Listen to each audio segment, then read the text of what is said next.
Maintenant, je vais vous montrer euh, comment passer les enfants dans la nouvelle année. Je vous rappelle que avant de faire tout ça là, vous avez déjà généré les bulletins, repêché les enfants et tout ça. Ce qui est important ici à faire, c'est de bien configurer les classes de passage.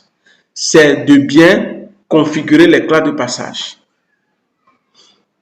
Et comme je le dis, je reviens, fichier, paramètres, classe, config, classe de passage. Config, classe de passage. Par exemple, vous voyez ici, ils disent que si l'enfant est en 3e A, s'il réussit, eux, ils n'ont pas de truc là, ils n'ont pas de lycée. Donc, vous voyez que ici, ils ont pris l'espace vide. Donc, l'enfant n'a donc si l'enfant réussit, il va nulle part. L'enfant sort du système pour l'année prochaine, quoi. Dans leur base. L'enfant ne va pas à l'année prochaine. L'enfant ne va dans aucune classe à l'année prochaine. Mais si l'enfant redouble, il reste dans la même classe. Est-ce que vous avez vu? Et ce qui est bien ici, c'est que eux, ils regroupent tout dans une seule classe pour pouvoir les dispatcher.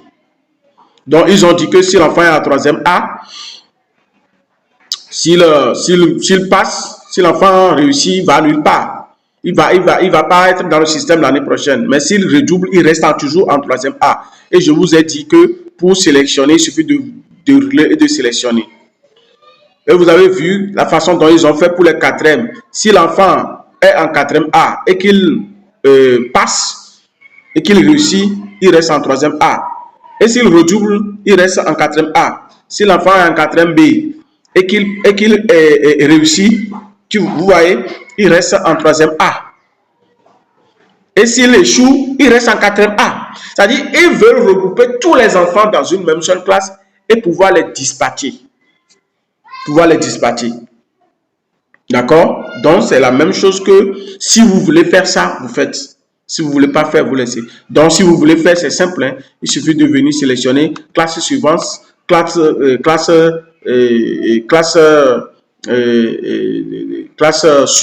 départ, pardon, classe suivante. D'accord? Et vous enregistrez. Quand vous allez enregistrer, vous allez remarquer que ça peut être différent à ce niveau. Parce que vous allez voir que quand l'enfant redouble, puisqu'on a pris classe départ ici, quand l'enfant redouble, l'application va le remettre en 4e B. Mais c'est à vous maintenant de dérouler et de lui prendre la classe que vous l'obligez à rester. Une fois la configuration bien faite, vous allez créer la nouvelle année dans paramètres, voyez, ouvrir année académique. Parfois même le logiciel vous propose, mais voilà, je fais nouveau. Moi, dès que vous cliquez sur nouveau, qu'est-ce que l'application fait? L'application va vous créer la nouvelle année en même temps. Maintenant, c'est à vous maintenant de jouer, d'accord, sur la date de rentrée. Par exemple, si je prends ici septembre, septembre, je mets peut-être le 15 septembre, non, disons le 18 septembre, et l'application va me calculer en même temps la date de fin, puisque l'application fait plus de 9 mois.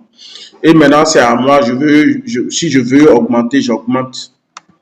D'accord? Et je valide.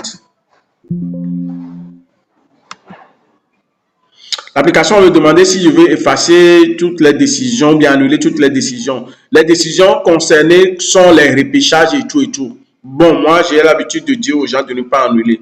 D'accord? De laisser comme ça. Donc, ne pas annuler. Maintenant, ce que je vais faire, je vais fermer l'application. Je ferme l'application et je vais me reconnecter. Bon.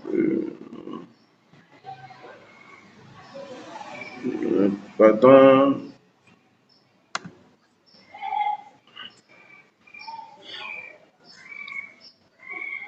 Bon, moi, je travaille directement dans l'environnement. Hein. Je travaille directement dedans, donc c'est pour ça. Je vais mettre une pause à la vidéo, juste un petit peu. Maintenant, maintenant, je vais me connecter. Je vais me connecter à l'ancienne année. Vous voyez que quand j'ai créé, c'est venu. Je vais me connecter à l'ancienne année. D'accord? Je vais me connecter à l'ancienne année. Puisque c'est dans cette année-là, je vais rester pour travailler. Donc, je vais me connecter à l'ancienne année. Et la seule chose que je vais faire ici, c'est d'aller dans le truc là, apprenant qui est en haut. Vous avez vu que quand j'ai créé une nouvelle année, l'application ne m'autorise plus à créer des apprenants. Ce n'est plus possible. Bon, ok. Donc, pour mettre les enfants dans la nouvelle année, la seule chose que je dois faire, c'est d'aller dans apprenant et de cliquer ici, passer les apprenants dans l'année 2023. L'application même sert en même temps que quelque chose, qu'une nouvelle année s'est créée. Vous cliquez. Et vous cliquez d'abord sur ceux qui ont réussi. Ça va tourner, tourner, tourner. Ça va tout faire, balayer, tout, renvoyer, tout. Les mettre dans la classe. Et ça va devenir inactif quand ça sera fini. Et puis vous recliquez sur ceux qui ont doublé. Ça va se faire. Ça va se faire jusqu'en. Et puis. Et bon, ça va finir aussi. Et puis. Quand vous allez vous connecter, il suffit d'aller venir ici et de changer d'année scolaire. Vous voyez, il suffit de changer d'année scolaire et vous allez voir que tout est déjà là. Maintenant, il y a aussi une manière, si vous voulez que, je répète encore, si vous voulez que cette procédure puisse réussir totalement, vous devez bien configurer les classes de passage. C'est dada. Et sachez aussi que ce système n'envoie pas les exclus dans la nouvelle année. Donc, si vous faites ça, vérifiez, voici les exclus, ceux que vous avez estimés exclus sont dans l'année suivante. Donc, faites ce test-là de vérification parce qu'aucun système informatique n'est infaillible. Maintenant, il y a aussi d'autres manières, une autre manière de faire. Ça aussi, vous voulez aller par vous-même. D'accord? Si vous voulez aller par vous-même, il suffit d'aller dans notes, d'accord? Et situation d'admissibilité. D'accord? Bon, il y a chez certains, ils n'ont pas cette option-là. D'accord? Il suffit de prendre, d'accord? Je fais juste un essai de 4e A, d'accord? De prendre, vous voyez? Parfois, ici, ça va vous demander, si vous avez bien généré les bulletins, vous n'aurez plus de soucis ici. Hein. Donc, si vous voulez, vous faites, vous cliquez ici, vous pouvez cliquer pour bien faire ce truc là, mais bien ordonné. Vous voyez aussi les moyennes que les enfants ont occupées en même temps, d'accord? Vous voyez que les enfants ont occupées. Maintenant, vous voyez, comme c'est une classe de passage, vous voyez, c'est l'état là qui va vous identifier, ceux qui ont échoué, ceux qui sont admis.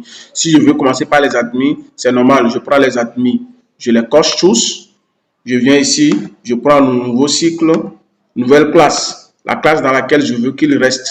Vous voyez, je choisis et je clique sur classe supérieure. D'accord? Maintenant, après avoir fait, je choisis les échoués. Vous voyez que l'application lui-même, c'est ceux qui ont échoué en même temps. Vous voyez, non?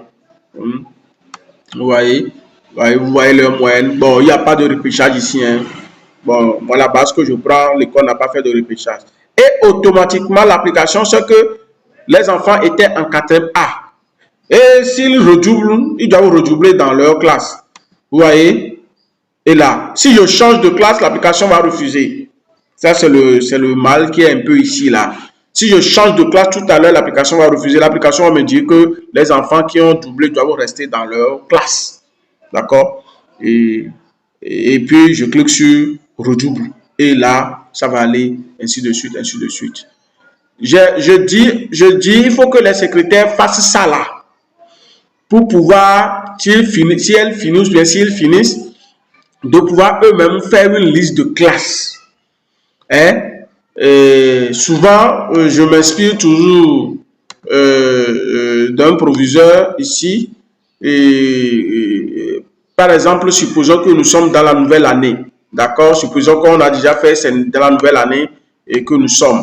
D'accord? Et que tous les enfants de 6e qui ont redoublé en 6e se regroupent tous en 6e A. Qu'est-ce que le proviseur fait? Hein? Ça, c'est vraiment très génial de sa part. Et, par exemple, il dit, OK, les enfants de 6e, il va mettre certains enfants en 6e B. Donc, il prend, vous voyez, non, nouveau signe, nouvelle classe. Il va dispatcher, hein, c'est-à-dire il veut changer de classe, il va dispatcher, il veut changer de classe, quoi. Donc, il coche un, il laisse le milieu, il coche, il laisse, il coche, il laisse, il coche, il laisse, il atteigne. Et maintenant, il clique sur changer de classe. Et ça veut dire qu'il a pris certains enfants ici, il a mis en 6e B. Après, il prend certains enfants, il met en 6e C. Après, il prend et il fait, en quelques heures, il finit de faire sa liste de classe. Est-ce que vous voyez?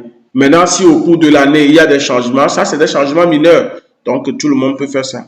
Donc, merci et bonne journée à tous.